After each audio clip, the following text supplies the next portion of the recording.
A Sociedade Brasileira de Física tem a honra de anunciar os vencedores do prêmio José Leite Lopes.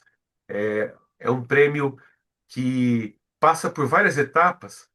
Em primeiro lugar, ocorre o prêmio SBF de teses de doutorado. E nesse ano, foram 7 teses premiadas e uma menção honrosa. E dessas 7 teses, duas concorreram ao prêmio José Leite Lopes, que foi a tese do André Garcia Primo, da Unicamp, na área da Comissão de Ótica e Fotônica, e também uma menção honrosa para a Nathalie de Sante, da USP, na área de Física de Partículas. A tese do André foi a grande vencedora do prêmio José Leite Lopes, e Nathalie de Sante também com menção honrosa.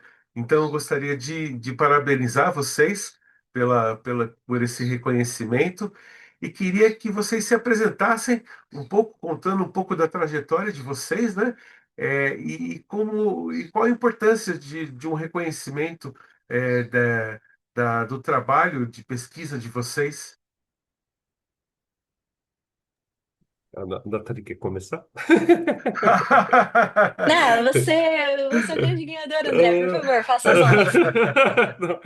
Ai, meu Deus.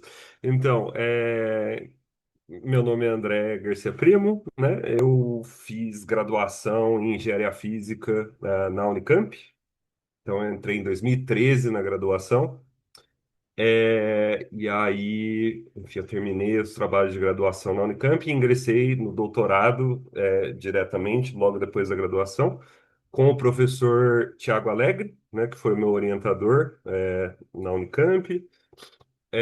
A gente trabalha, nessas, coisas de nanofotônica e optomecânica, e acho que a gente vai ter mais espaço para conversar a respeito disso mais para frente. Aí, durante o meu doutorado, eu fiz um doutorado de sanduíche em Stanford, nos Estados Unidos. Passei um pouquinho mais de um ano lá. Daí eu voltei para o Brasil e eu concluí o doutorado. E agora, atualmente, eu sou pesquisador de pós-doutorado na Escola Politécnica Federal de Lausanne, na Suíça. Então, acho que essa é a minha E você, introdução. Nathalie? Bom, gente, então, meu nome é Nathalie. Na verdade, é Nathalie Solar Motivado Decente, mas eu abreviei para Nathalie Decente, que é muito comprido.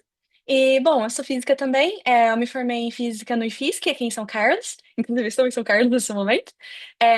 Depois, eu fiz mestrado também aqui em São Carlos, na Universidade Federal de São Carlos, na UFSCar, a famosa federal do outro lado da pista. E depois eu fui fazer o doutorado na Universidade de São Paulo, lá na capital, em São Paulo, com o professor Raul Abramo. Bom, durante o doutorado eu também passei um período além, né, de São Paulo, né, no Flatiron Institute, Fundação Simons, lá em Nova York. E depois eu voltei para concluir o doutorado. E, bom, aí agora eu tô indo para o UC Berkeley para fazer o pós-doc. Que legal, que legal. E queria saber de vocês, como vocês acham a importância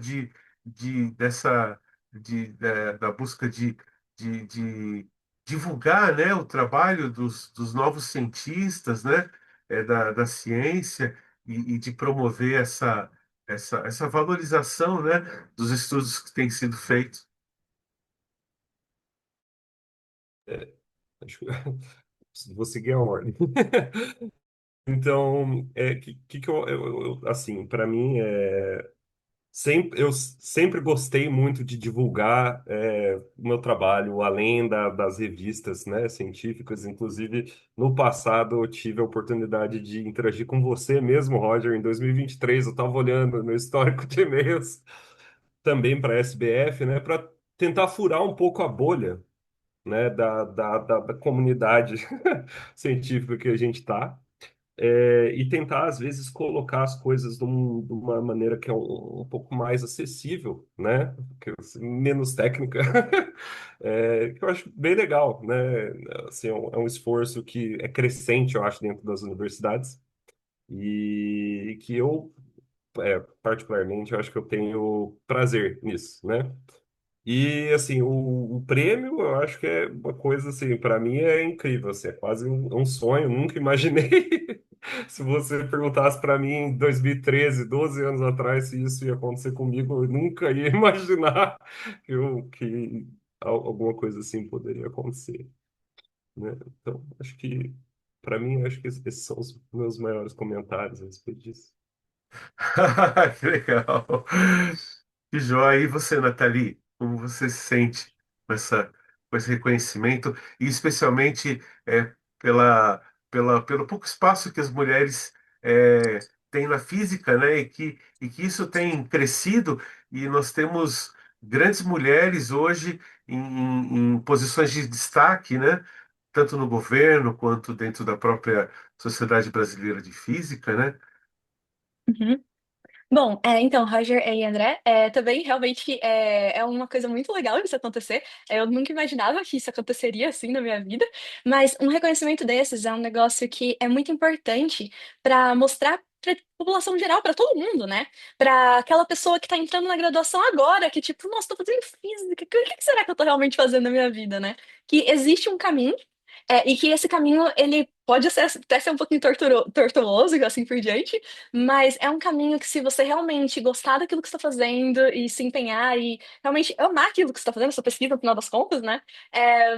Você consegue gerar frutos muito legais. E às vezes não é só um resultado, que tipo, nossa, você trabalhou muito para conseguir um resultado que você estava querendo alcançar, e aí você vai lá e apresenta numa conferência, assim por diante. Mas conseguir ter esse trabalho, né, da Sociedade Brasileira de Física de premiar, né, as pessoas, é legal porque, por exemplo, eu não fazia ideia do trabalho do André. E provavelmente ele talvez não fazia ideia do meu trabalho. Então, tipo, é muito legal isso. Você conseguir mostrar para as pessoas, mostrar que é possível e mostrar que até, mesmo se você for, tipo, minoria, tipo, eu entrei na minha sala de física, eram apenas 4 mulheres. Então, tipo, o resto eram, tipo, 36 homens, né? Então, tipo, que dá para chegar lá. Não importa quão longe seja, mas dá para chegar lá. E mostrar esse tipo de coisa, né? Além de toda a divulgação, assim. E é isso, eu acho. Legal, legal. E falando sobre trabalho, isso que eu queria perguntar para vocês, né? Para vocês comentarem um pouco sobre a tese, né? O André trabalhou com essa dissipação optomecânica, né? Do óptico até a redes quânticas, né, André? Queria que você falasse disso. Rapaz, me perdão, eu não lembro da nossa conversa em 2023, mas eu lembro que eu fiz algumas É, matérias falando dessa relação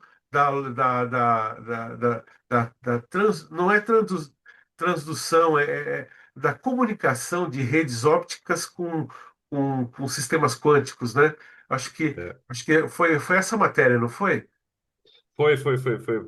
Você estava usando a palavra certa, é transdução mesmo. É a palavra-chave. É, então, então, assim, a tese, assim, ela permeia vários tópicos, eu acho, como em geral as teses são, né? Mas com esse tema central sobre dissipação em sistemas optomecânicos, né? E esses sistemas optomecânicos, eles são basicamente sisteminhas onde você tem luz, né, interagindo com vibrações de algum dispositivo.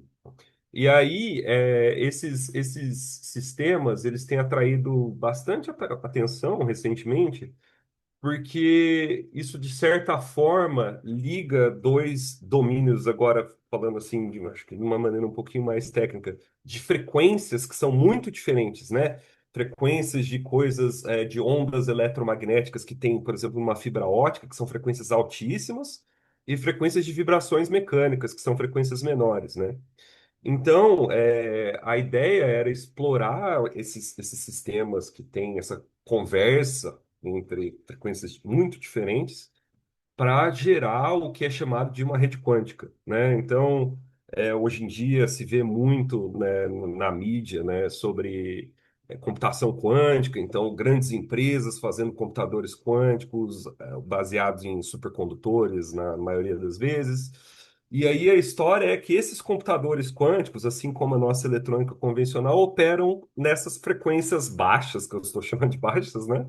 Mas que na verdade são a mesma frequência dessas vibrações mecânicas. Então, a ideia da nossa da tese é basicamente usar esses sistemas optomecânicos como uma ponte, né, entre de baixas frequências para altas frequências, para você conseguir distribuir informação em longas distâncias, entendeu? Saindo desde o computador quântico e chegando assim em escalas, sei lá, quilométricas, metropolitanas, né, que o pessoal gosta de chamar. É legal, eu lembro dessa matéria, rapaz. Tem um desenho muito legal sobre as áreas onde havia. Eu acho que foi a partir dessa matéria que eu aprendi o que era fono. É isso? Isso, a É. gente teve essa conversa. É, Nossa, bem lembrado. fono, eu fiquei fascinado com essa história do fono, meu. Mas Eu obrigado. adoro fônons, então eu sou suspeito. E, Nathalie, o seu trabalho também é muito interessante dessa questão do método de aprendizagem de máquina para a obtenção de informações cosmológicas, né? Conta um pouco sobre isso. E nós dois estamos com imagens de fundo do universo, né?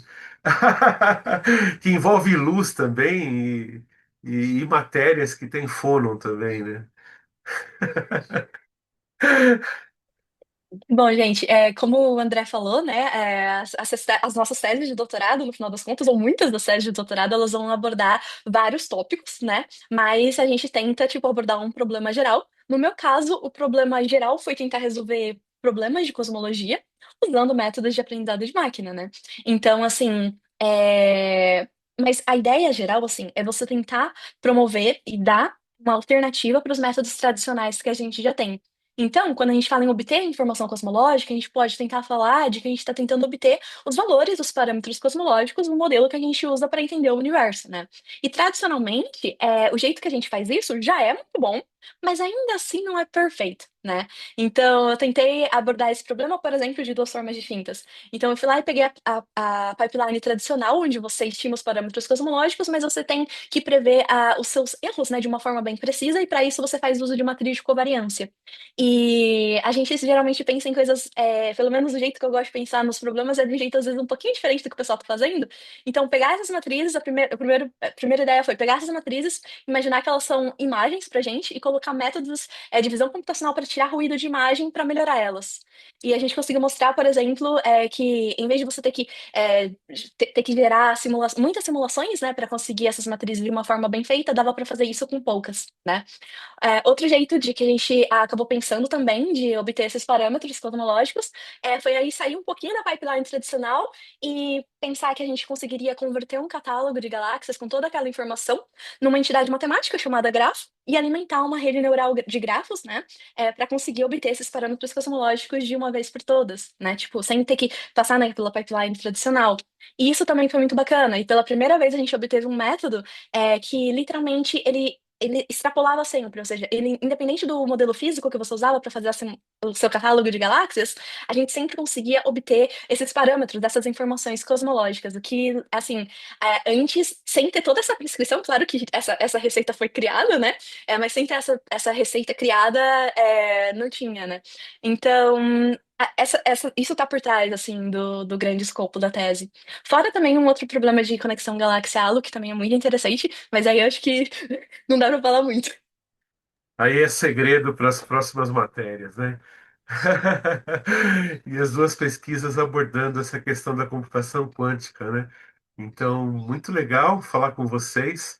É, Gostaria de deixar aqui aberto para vocês, se vocês quiserem acrescentar alguma questão a essa entrevista, né? E agradecer pela entrevista de vocês, pela disponibilidade e parabenizá-los, né? Eu acho que o único comentário que eu vou adicionar é que, assim, acho que doutorados em geral são trabalhos feitos a muitas mãos, certo? Então, assim, evidentemente, nós aqui, eu, a Nathalie, que estamos recebendo o prêmio, mas tem muita gente por trás, certo? Então, assim, quero realçar assim que tem o meu orientador teve um papel obviamente fundamental nisso, o Thiago Alegre, né? Então, Thiago Alegre, o Gustavo Wiederhecker, que foi quase um co-orientador para mim.